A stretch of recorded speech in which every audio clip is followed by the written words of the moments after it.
especially when the food arrives from Salem's Market and Grill. All right, let's go to defense. We all agree that the Browns can run the ball. Yeah. They have a good offensive line. They have a great running back. Should he be at full strength, maybe even partial strength.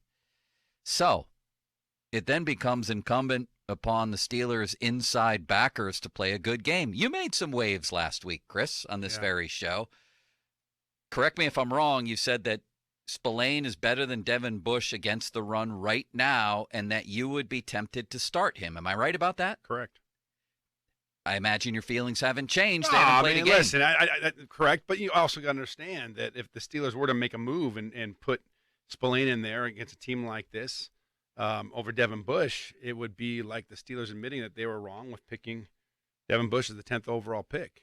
And so, that they've got to balance that a little bit. But Robert Spillane, when he comes in, he plays downhill.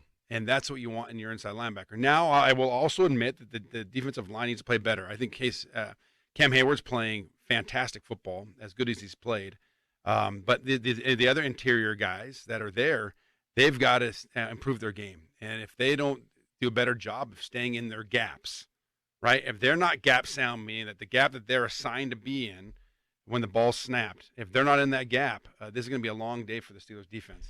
They got to make tackles too, don't they? How many missed tackles do they have? Yeah, well, I know that last week it's around all over the place, but at least 20 plus tackles that were missed last week, and you can't win football games that way. Yards after contact really has a huge implication on your third down percentage, has an implication on time of possession, and ultimately the score and whether you win or lose. So what do you think they will do? Do you think it's going to be a case of Spillane at least getting more snaps?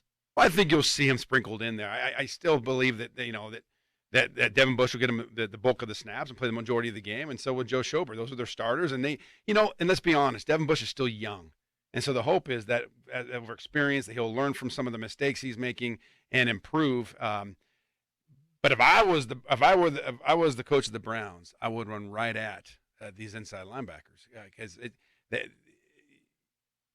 what I've seen is that when you run right at them, they have a hard time playing with hat in hands on the alignment and shedding and getting off making plays. They get swallowed up by Ron, may I indulge one more question there? Absolutely. Indulge, please. Indulge. I will indulge.